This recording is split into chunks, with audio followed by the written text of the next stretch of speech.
today we are starting with the first lecture, that is first chapter, respiration and circulation.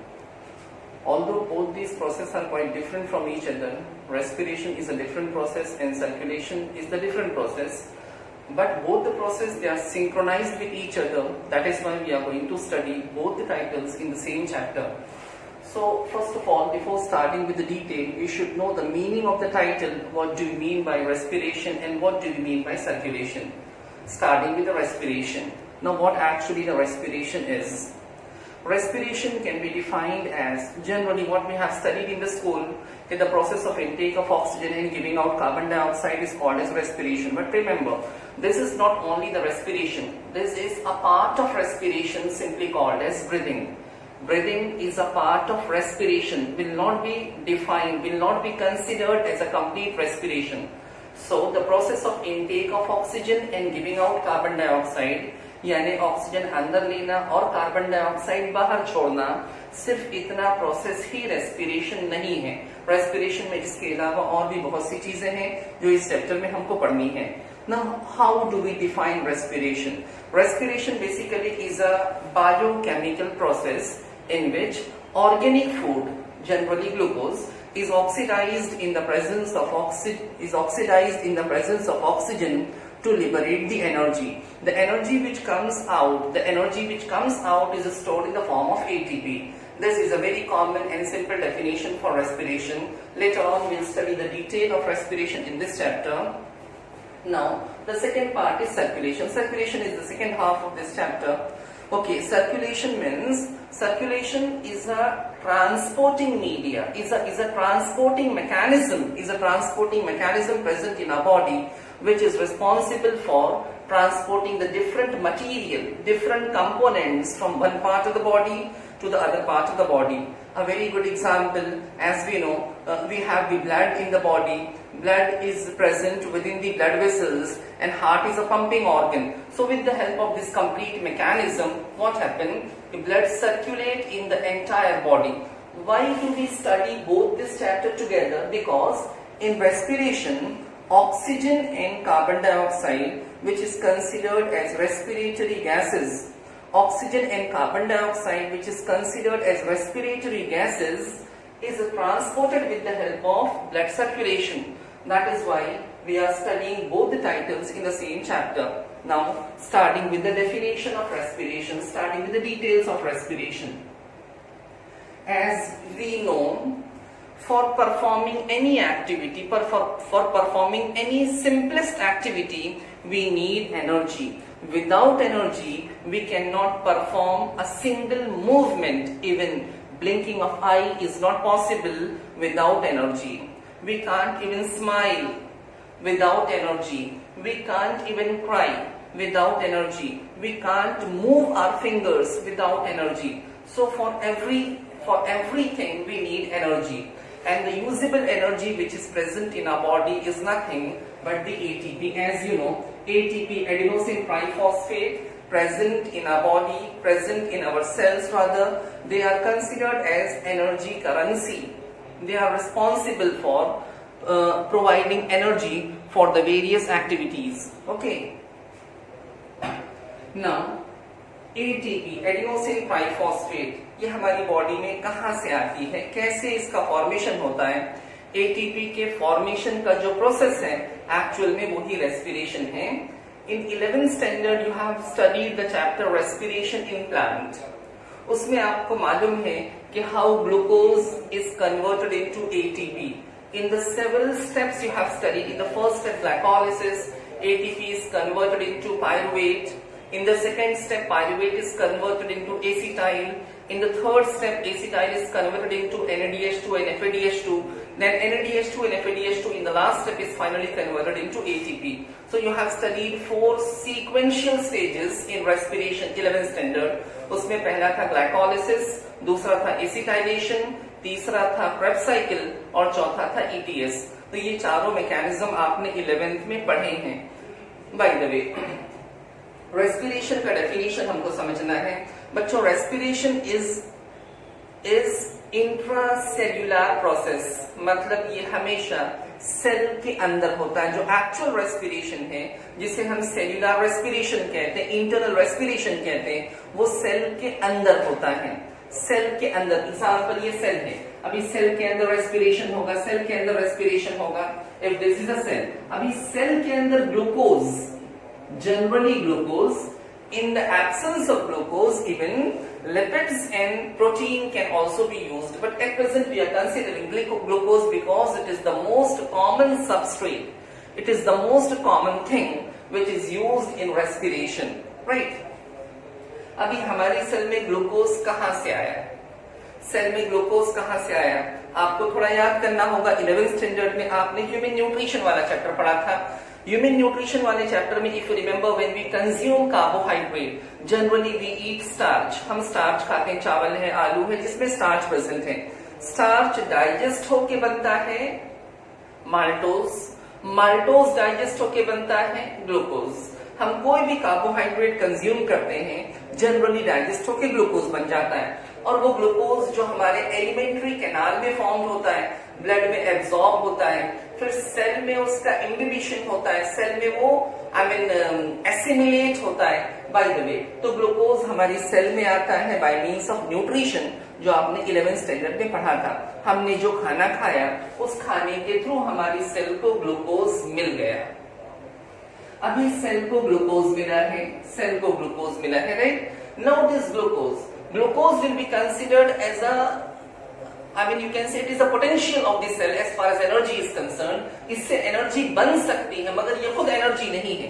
इसके पास energy है, इसके पास energy है, मगर ये यूजेबल फॉर्म में नहीं है। यूजेबल फॉर्म में एनर्जी एटीपी होती है।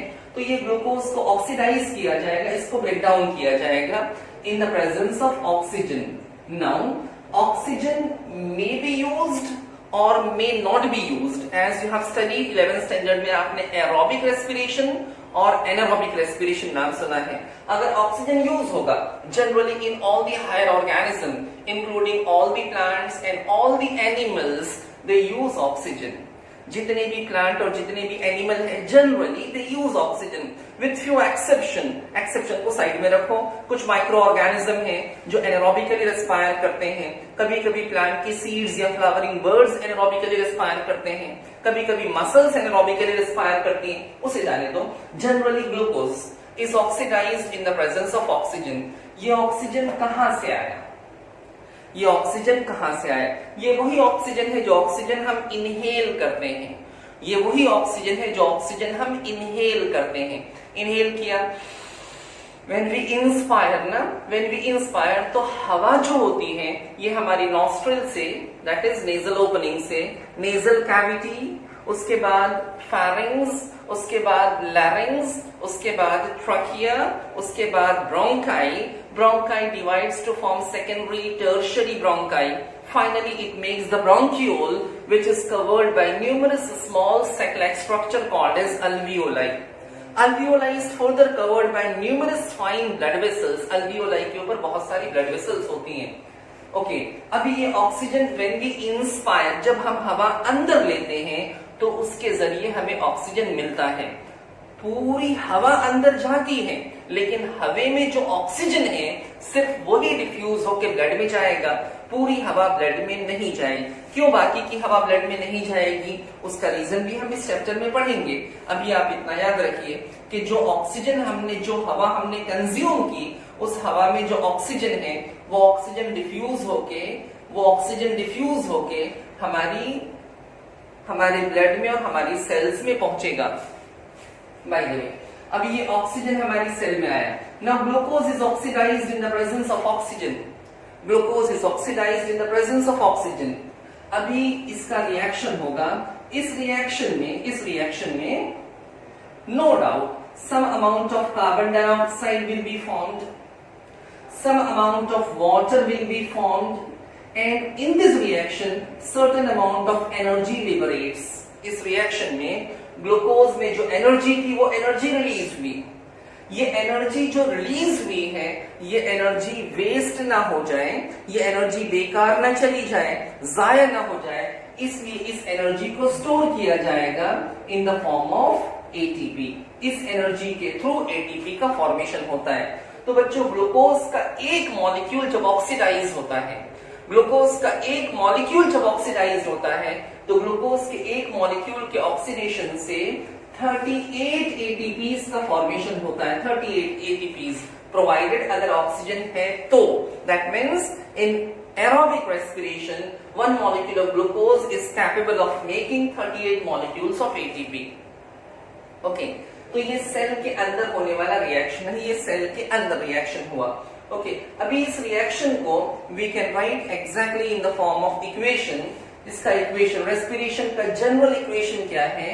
Glucose that is C6H12O6 glucose is oxidized in the presence of 6 molecules of oxygen. एक ग्लूकोज को ऑक्सीडाइज करने के लिए 6 ऑक्सीजन मॉलिक्यूल की जरूरत पड़ती है। This makes 6 molecules of carbon dioxide plus 6 molecules of water plus 38 molecules of ATP. इससे 38 ATPs का फॉर्मेशन होता है। ये रेस्पिरेशन का ओवरऑल इक्वेशन है। ओके, तो रेस्पिरेशन का डेफिनेशन जो मैंने आपको बताया, respiration is intracellular process in which organic food that is glucose is oxidized in the presence of oxygen to liberate energy. The energy which comes out is stored in the form of ATP. This is जो हमने लिखा है उसी को sentence में बोलना है। That is the definition of respiration. Once again, the glucose, it is an intracellular process. No doubt, it is a biochemical reaction also. It is intracellular process. It is a biochemical reaction in which glucose is oxidized in the presence of oxygen to liberate energy. The energy which comes out is stored in the form of ATP. So this is the overall equation for respiration. Now what is the significance of respiration? बच्चों, respiration जैसे मैंने पहले ही कहा कि respiration के बिना कोई भी एक्टिविटी परफॉर्म करना पॉसिबल नहीं है। वन सिंपलेस्ट एग्जाम्पल, आपका मोबाइल बिना चार्जिंग का अगर बैटरी 0 है तो it is of no use. Similarly अगर आपकी बॉडी में एटीपी नहीं है तो आप भी किसी काम के नहीं हैं, यानी आप कोई भी फिजिकल एक्टिविटी नहीं कर सकते। इवन एट रेस्ट, जब हम रेस्ट कर रहे होते हैं तो भी हमारी बॉडी के अंदर के कुछ मैकेनिज्म चल रहे होते हैं, उसके लिए भी we need energy, we need ATP ना। अभी इसको पूरा समराइज करके मैं आपको वापस से एक बार समझाता हूं। Listen carefully.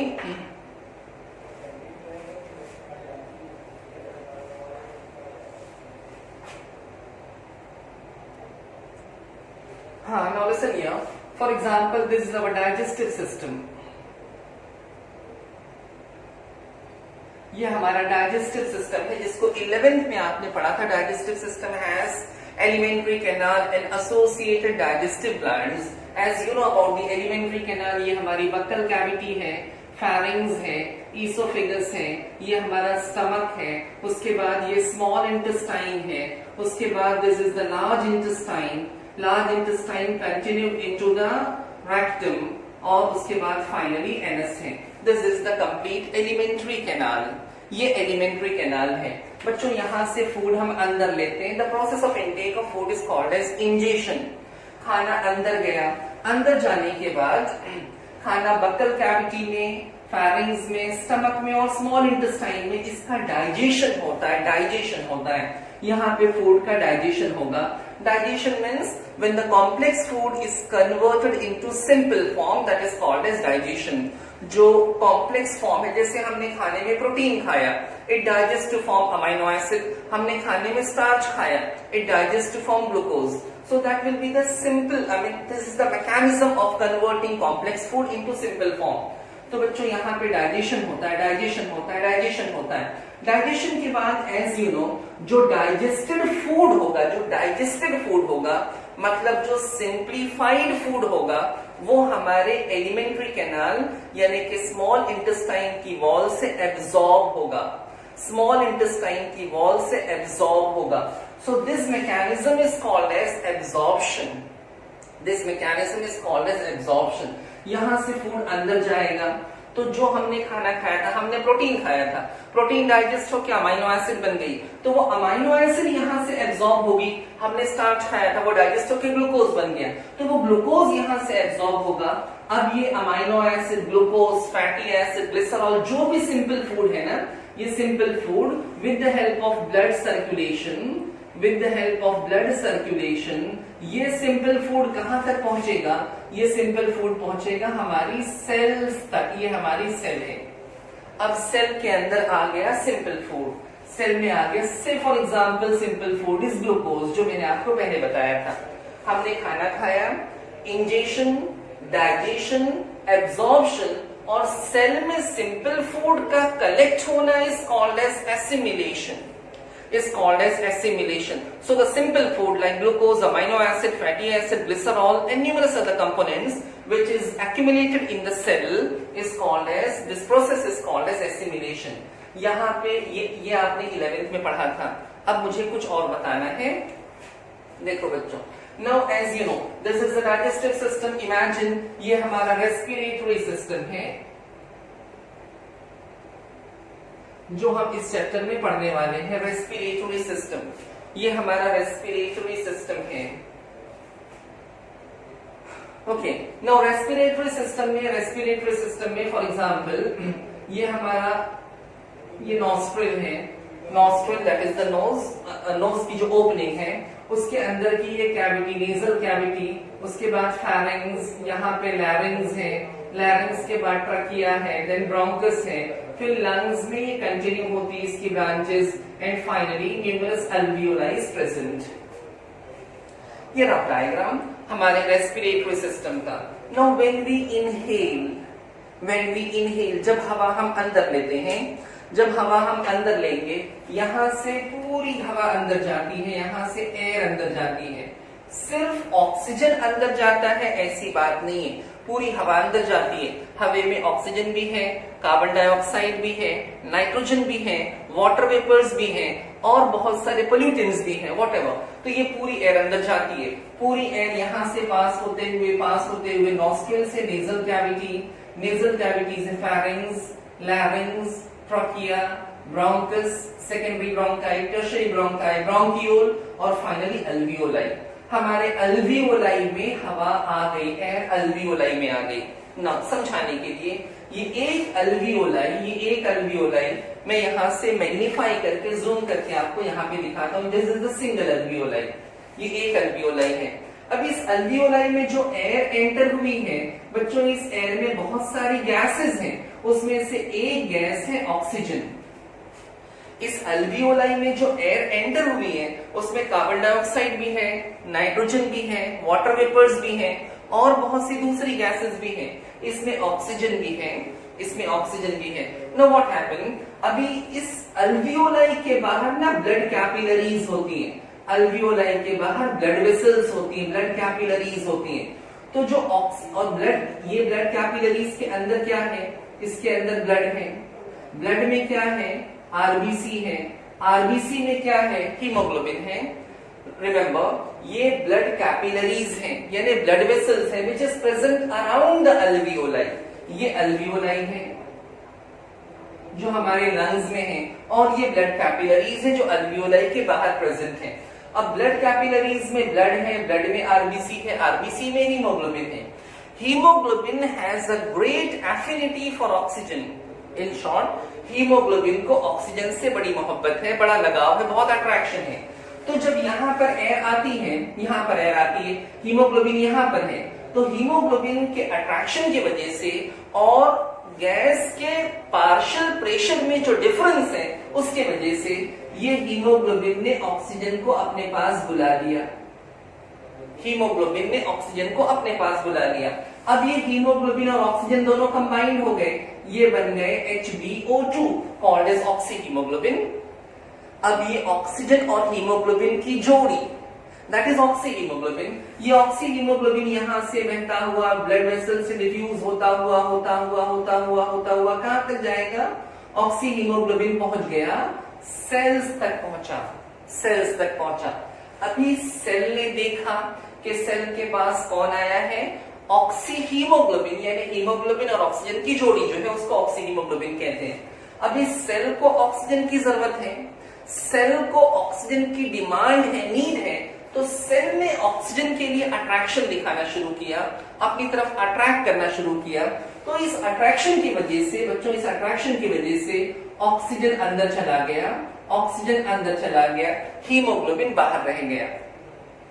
अब ये बाहर अकेला पड़ा हुआ हीमोग्लोबिन, हीमोग्लोबिन बाहर है, ऑक्सीजन अंदर चला गया। अब ये हीमोग्लोबिन अकेला है, बाहर रुका हुआ है, इंतजार कर रहा है। बाय द वे, अभी जो ऑक्सीजन अंदर आया ये ग्लूकोज के साथ रिएक्ट हो जाएगा, जैसा इक्वेशन आपने पहले पढ़ा था, ग्लूकोज के साथ रिएक्ट होगा। और इस रिएक्शन में क्या बनता है? इस रिएक्शन में बनता है कार्बन डाइऑक्साइड, वाटर और energy in the form of ATP. इन सभी चीजों का फॉर्मेशन होता है। अब यहाँ पे जो कार्बन डाइऑक्साइड बनता है, this carbon dioxide is not safe for this cell, it is in other word you can say it is a toxic component, ये सेल के लिए सेफ नहीं है। तो सेल क्या करेगी, अपने इस गंदगी को यानी कार्बन डाइऑक्साइड को इसने दे दिया, किसको दे दिया? हीमोग्लोबिन को दे दिया, हीमोग्लोबिन को चिपका दिया। तो हीमोग्लोबिन जिससे अभी ऑक्सीजन जुदा हुआ था कुछ देर पहले, अब उसको दूसरा ऑप्शन मिल गया जो बहुत अच्छा तो नहीं है मगर काम चलने जैसा है, इसको CO2 मिल गया, राइट, इसको CO2 मिल गया। तो ये हीमोग्लोबिन और कार्बन डाइऑक्साइड जो है ये दोनों मिल जाएंगे, इसको हम कहेंगे इसको बोलेंगे कार्बमिनो हीमोग्लोबिन, इसको कार्बमिनो हीमोग्लोबिन कहेंगे। ये कार्बमिनो हीमोग्लोबिन यहां से डिफ्यूज होता हुआ वापिस से यहां तक आया, यहां तक आने के बाद यानी HbCO2 यहां पर आया। अब हीमोग्लोबिन की नजर वापिस से ऑक्सीजन पे जाएगी, बिकॉज हीमोग्लोबिन हैज एफिनिटी, उसके दिल में ऑक्सीजन के लिए अट्रैक्शन था। तो हीमोग्लोबिन वापस से ऑक्सीजन लेना चाहेगा, लेकिन उससे पहले CO2 छोड़ना पड़ेगा, वो CO2 को छोड़ देगा अल्वियोलाई में। तो CO2 यहां पर आ गया, नया ऑक्सीजन ये लेगा और ये मैकेनिज्म वापस से रिपीट होगा। इस तरीके से ये पूरा मैकेनिज्म चलता रहता है।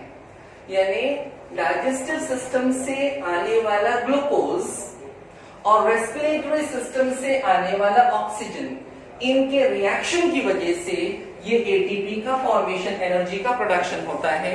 So this mechanism is called as respiration. ये एक्चुअल रेस्पिरेशन है। Remember, respiration will always be energy releasing process. Respiration है तो एनर्जी रिलीज होगा, चाहे वो एरोबिक रेस्पिरेशन हो या एनारोबिक रेस्पिरेशन हो, हर रेस्पिरेशन में एनर्जी लिबरेट होना कंपल्सरी है। ओके, तो बच्चों ये मैंने आपको पूरा बेसिक कॉन्सेप्ट बताया, what is respiration. Okay, now starting with the first side heading.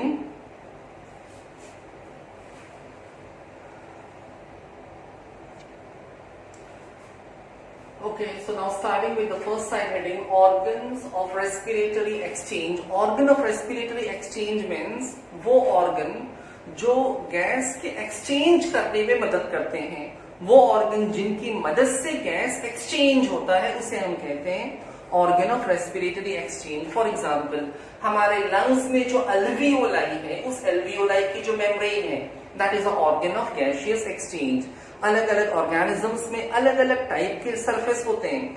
अब कोई भी ऑर्गेनिज्म हो, उसकी कोई भी सरफेस हो जहां से गैस एक्सचेंज होती है, ऐसा आप जानते हैं। कुछ ऐसे एनिमल्स हैं जो स्किन के थ्रू गैसियस एक्सचेंज करते हैं, कुछ ऐसे ऑर्गेनिजम्स हैं जिनमें गिल्स के थ्रू रेस्पिरेशन होता है, हाई ऑर्गेनिज्म में लंग्स के थ्रू रेस्पिरेशन होता है, कुछ अपनी सेल मेम्ब्रेन से रेस्पायर कर लेते हैं। बाय द वे, उसके क्या फीचर्स है? ऑर्गन ऑफ रेस्पिरेटरी एक्सचेंज के 3 बेसिक फीचर्स याद रखिए आप। पहला फीचर है लार्ज सरफेस एरिया, कि जो भी सरफेस हो जहां से भी एक्सचेंज होने वाला है उसका सरफेस एरिया ज्यादा होना चाहिए। जितना ज्यादा सरफेस एरिया होगा, एक्सचेंज होने की प्रोबेबिलिटी, एक्सचेंज होने के जो चांसेस हैं वो उतने ही ज्यादा होंगे, उतने ही मैक्सिमम होंगे। अगर सरफेस एरिया बहुत ही कंसाइज होगा तो ऑब्वियसली एक्सचेंज ऑफ गैस जो होगा वो बहुत कम होगा। सेकेंड थिंग, जिस सरफेस से एक्सचेंज हो रहा है वो सरफेस थिन होना चाहिए, वेस्क्युलर होना चाहिए और परमिएबल होना चाहिए। तीनों का मतलब एक एक करके बताएं। थिन होना चाहिए, थिन होना चाहिए इन द सेंस, जैसे आपने 11th में पढ़ा था कि हमारा जो अल्वियोलाई है, alveoli is made up of single layer of squamous epithelium. It is made up of single layer of squamous epithelium, that is flat epithelium. अगर यहाँ पे क्यूबॉइडल या कॉलमनार एपिथेलियम होता तो वो सरफेस जाड़ी हो जाती, अगर वो सरफेस थिक हो जाती तो गैसियस एक्सचेंज, यहाँ से जो गैस को डिफ्यूज होना है, अंदर बाहर होना है, वो पॉसिबल नहीं होता। तो जो भी रेस्पिरेटरी सरफेस होगी, जो भी सरफेस होगी, उसका थिन होना जरूरी है। जितनी थिन होगी उतनी ही आसानी से गैस डिफ्यूज होगी। The second thing, it should B vascular, it should be highly vascular. Vascular in the sense it is richly supplied with the blood vessels. इसमें बहुत सारी ब्लड वेसल्स होती हैं, बहुत सारी ब्लड वेसल्स होती हैं। अभी इसमें कहाँ पे ब्लड वेसल है बच्चों? इसके बाहर ना, इसके बाहर पूरी ब्लड वेसल की नेटवर्क है, इसके बाहर पूरी कैपिलरीज होती है, ये पूरा हर तरफ कैपिलरीज से कवर्ड होता है। तो it is totally covered by capillaries. क्यों कैपिलरीज से कवर होना जरूरी है? बिकॉज जो ऑक्सीजन अल्वियोलाई में आता है वो ब्लड के साथ डिफ्यूज हो सके, ऑक्सीजन डिफ्यूज हो सके, CO2 डिफ्यूज हो सके, तो डिफ्यूजन के लिए ब्लड कैपिलरीज का होना जरूरी है।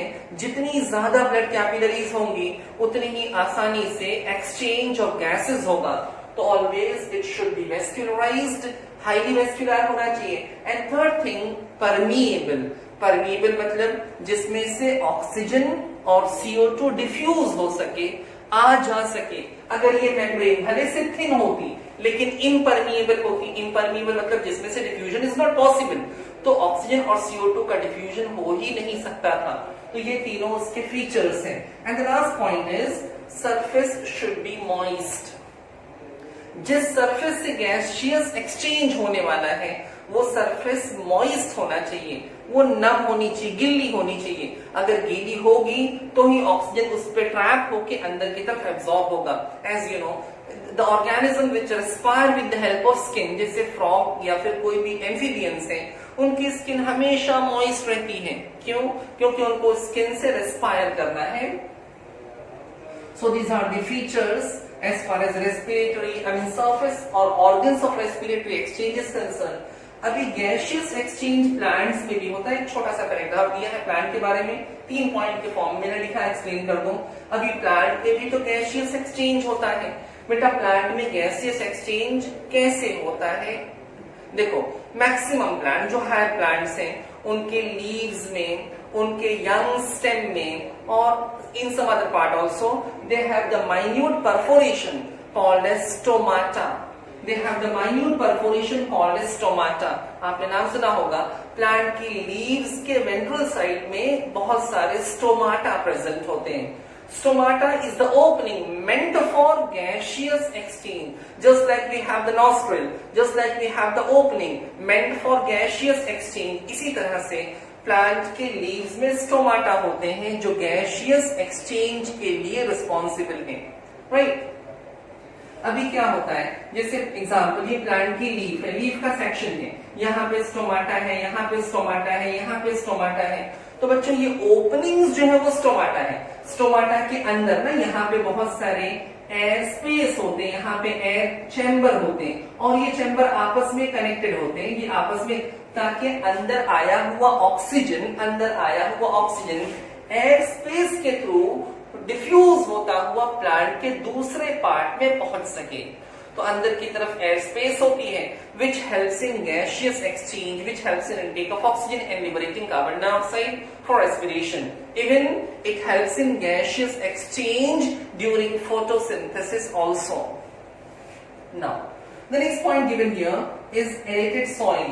अगर एक ऐसी सॉइल है जो एरेटेड है, एरेटेड मतलब जिसमें sufficient amount of air present है, अगर एक एरेटेड सॉइल है जिसमें sufficient amount of air present है,